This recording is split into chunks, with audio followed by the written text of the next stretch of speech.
Good day everyone! Ako po si Skyreva. You are watching Man Cannot Ride. At nandito tayo sa bundok. Aakyat tayo. And as usual, magkwentuhan tayo habang tayo ay nagre-ride. Now, merong dalawang diskarte sa cornering na pwede kong i-share sa inyo na sana kapulutan nyo ng kapakipakinabang na magagamit nyo sa inyong pag-ride.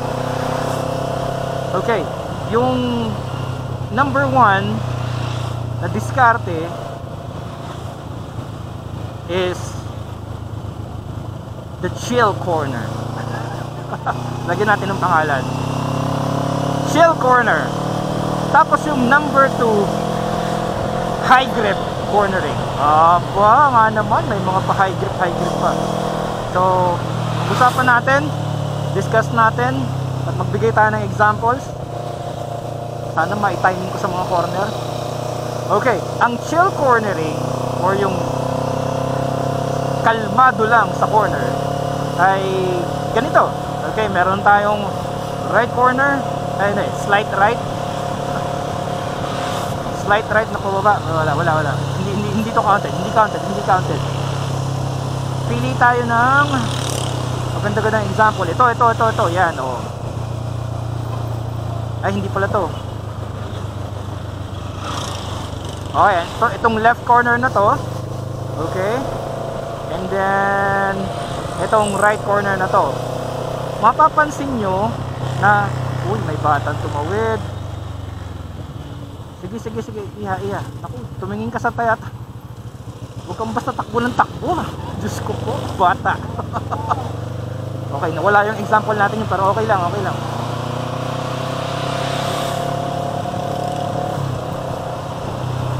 Okay, ano nga ba yung chill cornering? Ang chill cornering, ito yung madalas kong napapansin na ginagawa ng karamihan sa mga nakakasabay ko. Chill cornering is that you are maintaining a certain speed from the start of the corner, tapos mid corner, tapos corner exit. Actually, hanggang mula dun sa straight, tapos corner entry, tapos mid corner, tapos corner exit, tapos yung sunod na straight, maintained lang yung speed. Now, pwede kong sabihin na yun is an example of maintenance throttle na wala namang masama doon. Actually, okay nga yun kasi kaya nga pangalan niya is chill cornering. Yun nga lang, meron lang sana akong gustong ipaalala na yung ganong klaseng tipo ng cornering, yung maintained speed, kung ano yung speed mo dun sa straight, tas pasok ka ng kurbada, ganun pa rin ang speed mo. Well, sana man lang yung speed natin na i-maintain ay yung pwede nating tawaging acceptable speed. Yung acceptable speed, paano natin masusukat yun? Diba? Anong sukatan nun? Well, depende. Nasaan ba tayo? Nasa public roads, diba? So, pag nasa public roads, ang acceptable speed natin, masusukat yan sa risk level. So, the lower the risk, the more acceptable yung speed natin. The higher the risk, hindi na siya ganun ka-acceptable yung speed. Hindi na siya ganun katanggap-tanggap, ika nga. So, okay lang yung number 1 strategy ng cornering na chill cornering as long as yung ating maintained speed ay acceptable speed. Halimbawa, itong upcoming corner na to, tayo ay nasa 60 kph. Tama ba? Yeah, 60 kph.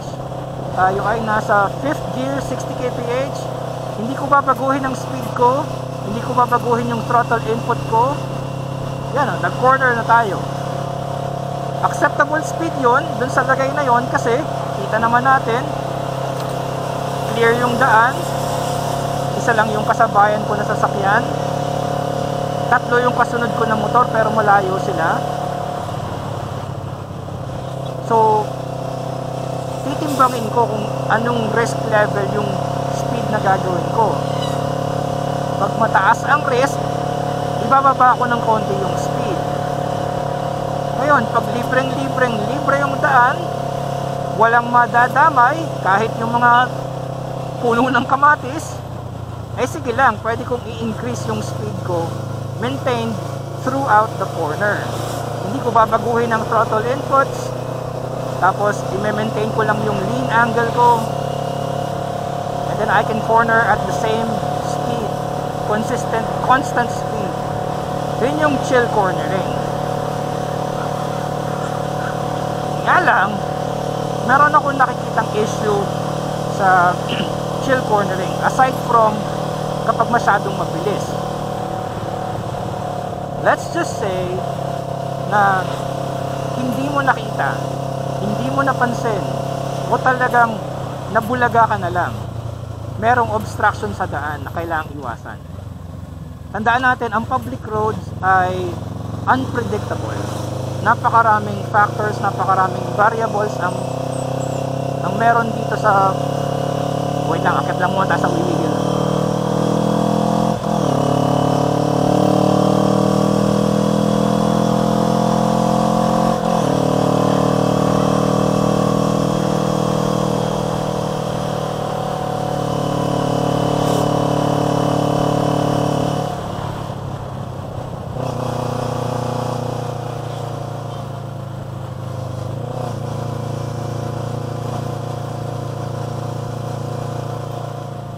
Itong right corner na to, marami tayong kasunod at marami rin tayong sinusundan. May mga siklista pa. So, may checkpoint pa ata. hindi checkpoint, tindahan pala. Okay, so dito i-maintain ko yung speed na mas mababa ng konti. Let's say right now I'm doing 50 kph. Ayan o, may mga unpredictable, di ba? May mga kumakat, may mga sumasalubong. Ito dito, maintain lang natin 45 kph. Oh. Chill cornering, pero acceptable speed. Now, ang nakikita kong issue dito is paano nga kung biglang dito, mag-chill cornering ako dito. Yan, I'm doing 55. Paano kung biglang mag-U-turn tong motor na to, o biglang may mangyari dyan sa daan na kailangan kong iwasan? Medyo mahirap-hirap o mabagal-bagal yung magiging reaction time ko for emergency braking, for emergency swerving, dahil ang chill cornering, very limited lang yung grip available. Kasi yung motor naka neutral weight bias lamang. Kumbaga parang pantay na pantay lang yung front weight bias at saka yung rear weight bias. Okay, yung weight bias, tulad ng nasabi ko sa ibang video, if you put more weight bias to the front, you get more grip sa front tire. If you have more weight bias sa rear tire, you have more grip dun sa rear tire. So weight bias equals grip. Sa chill cornering, halos parang pantay na pantay lang yung weight bias ng unahan saka ng hulihan, very neutral. So ang nangyayari, limited yung available na grip, just in case you need to do yung evasive maneuvers while cornering. So ang masasabi kong isang paraan para maiwasan yan, babalik tayo dun sa working principle ng chill cornering, dapat yung ating constant or consistent speed yung acceptable speed. Right now I'm doing 40 sa corner na to. Acceptable speed yan kasi may sinusundan ako, may mga nakatambay, may mga tao sa paligid ko, may nasiraan pa dun. Mababa yung risk level. Okay. Now, ikumpara natin dun sa second na diskarte ng cornering na pwede kong i-share sa inyo. Yun yung tinatawag na high grip cornering. Ayan. Paano nga ba magkaka-high grip cornering? Paano? Yung nasabi ko kanina, weight bias. Sa pagko-corner, saan natin mas kailangan yung grip? High grip sa front tire. So kinakailangan nating i-bias yung weight sa front tire. Okay, bigyan natin ng mas mataas na grip yung front tire. Okay. So paano natin magagawa yung high grip cornering? Tara. Approaching the corner, I will slow down using engine braking, and I will use front brakes until I am happy with my speed and direction, and then I will accelerate out of the corner as I remove lean angle. Another one, engine braking. Depende sa pacing, pwedeng engine braking lang.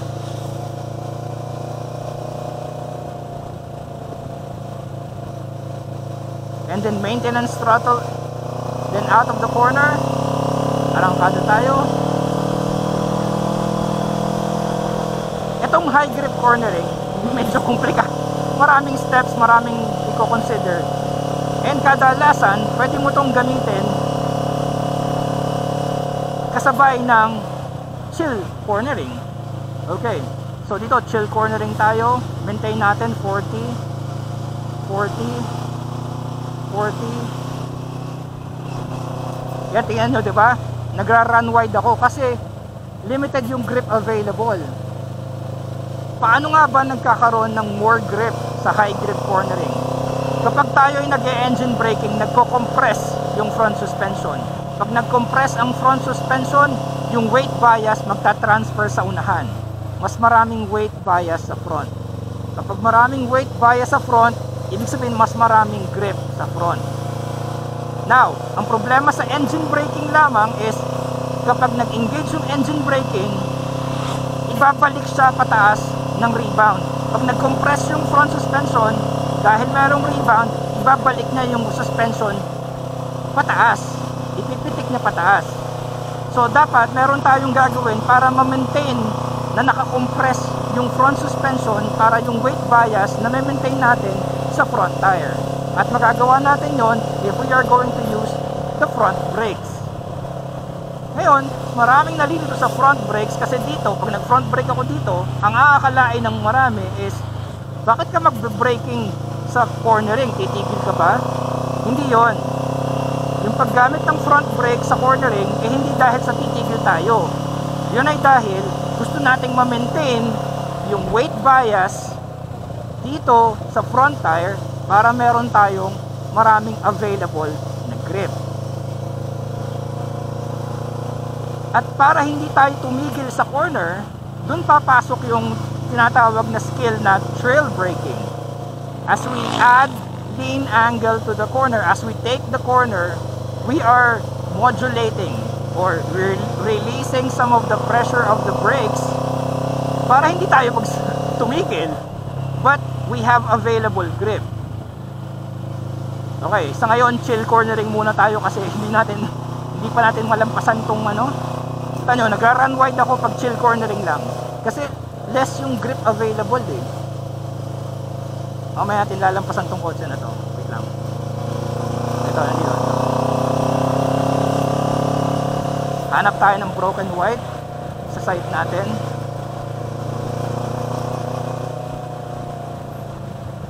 Ito, broken white pero meron tayong kasalubong. Doon sa kabila, sa kabila na, sa kabila.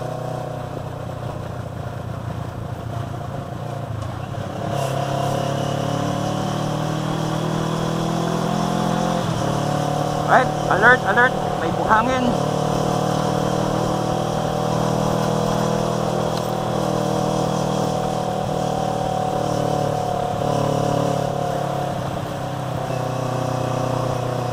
Ayaw tayong palisutin ito ah. Wait.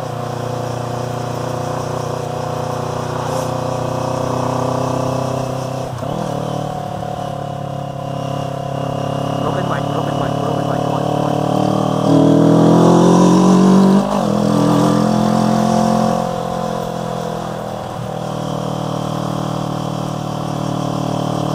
Okay, going back to topic, high grip cornering, ginagamit natin yung weight bias para magkaroon ng mas maraming grip sa front tire, para kahit tayo ay nagko-cornering ng mabilis na pacing, meron tayong available grip, makukuha natin yung kurbada ng mas maayos. So yung high grip cornering, pwede natin gamitin yan sa fast pace cornering. Pero syempre, dahil tayo ay nasa public roads, babalik natin yung tinatawag na acceptable speed. Kahit na tayo nag-high grip cornering, ginagamit natin yung front brakes, engine braking, weight bias. Let's just make sure that we are still within acceptable speeds. Ang kagandahan ng high grip cornering is that we have better control. Why? Because we have more grip. We have more grip to use. Just in case, let's say, kinakailangan natin ng more grip kasi merong emergency braking. Or kailangan natin ng better grip kasi tayo ay emergency swerving, so we need lateral grip. So, high grip cornering gives us better control and stability while cornering, para kahit na medyo mabilis-bilis tayo, we are still safe. Tingnan mo to, nagra-run wide ako kasi naka-chill cornering ako. Hindi ko ginagamit yung front brakes. But if I use the front brake like here, I am in control of the corner radius. Kaya kong pumasok, lumabas sa corner. Dahil I'm using the front brake, merong weight bias sa front, I have more grip, more control, more stability. Pero syempre, ang lahat ng sobra ay masama. Kasi pag nasobrahan ako ng front brake sa unahan, pwede akong mag-low side. So, ibig sabihin, papasok dito yung proper braking skills natin.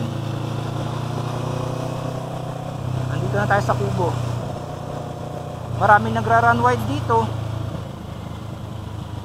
kasi they're not slowing down, they're not using engine braking, and they're not using the front brakes.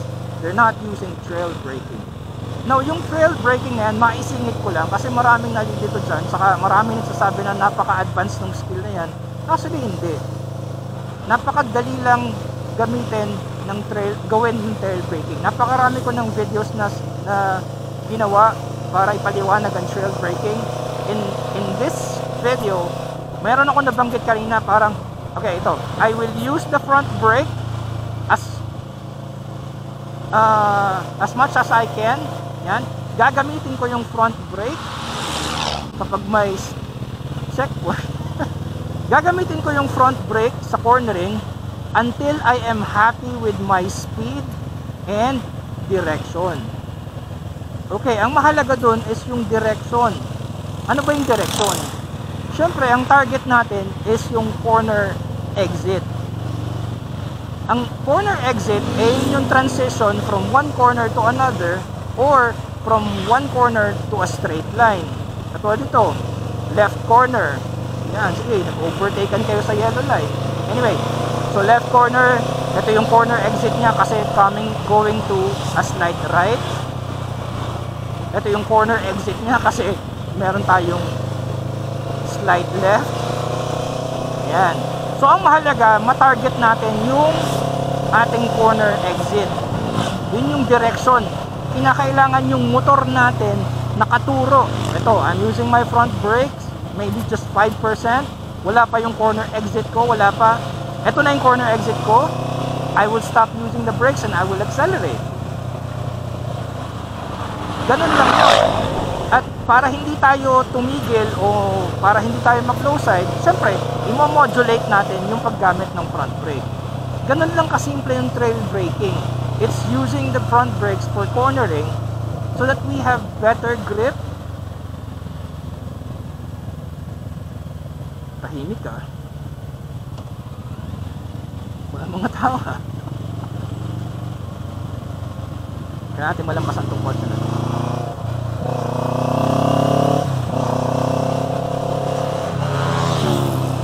konting ano, doon sa corner na yon, nag-engine braking lang ako dahil yung engine braking yun yung nakakatulong para sa high grip cornering.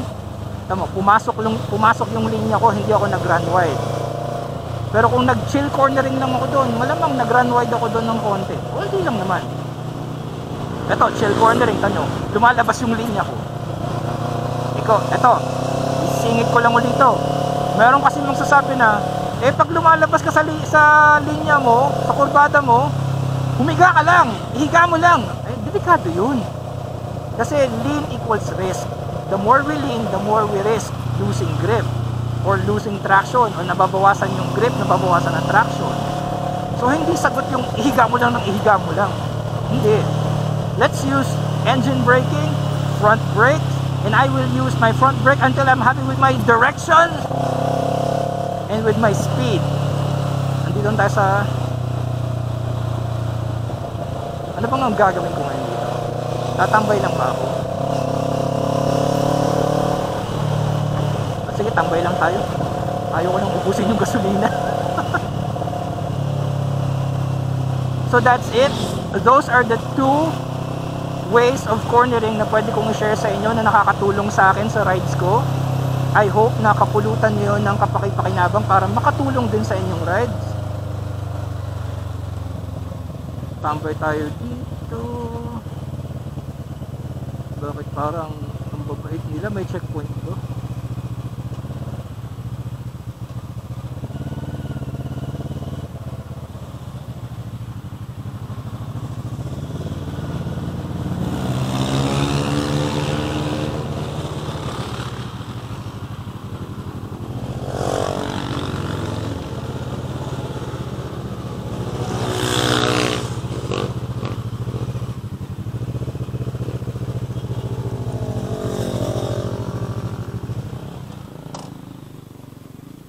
Okay, so yun yung dalawang diskarte ng cornering, the chill cornering and the high grip cornering, na sana kapulutan nyo ng kapakinabang for your riding at makatulong sa inyo so that you will become better, safer riders sa corners, sa public roads.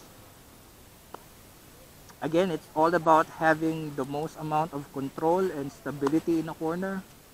So yung chill cornering, i-maintain natin yung speed natin from the start of the corner hanggang sa end of the corner. Pero dapat yung speed na yun is acceptable speed kasi very limited yung ating grip and control. Kailangan chill lang talaga tayo para just in case we need to do something, to avoid something or do evasive maneuvers, magagawa natin ng mas maayos kasi chill lang yung speed natin. And then yung high speed or high grip cornering, we can use that for fast-paced cornering na maganda pa rin yung ating control because we are using weight bias. Weight bias gives us more grip sa front tire. So we do that by using engine braking and front brakes. And sa front brakes, we use the brakes until we are happy with our speed and direction. Yun yung corner exit natin, tina-target natin. And that is what we call trail braking. And that's it. Again, be safe on the road, ride with knowledge, and ride with proper skills. I will see you on the next video dito sa Man Cannot Ride.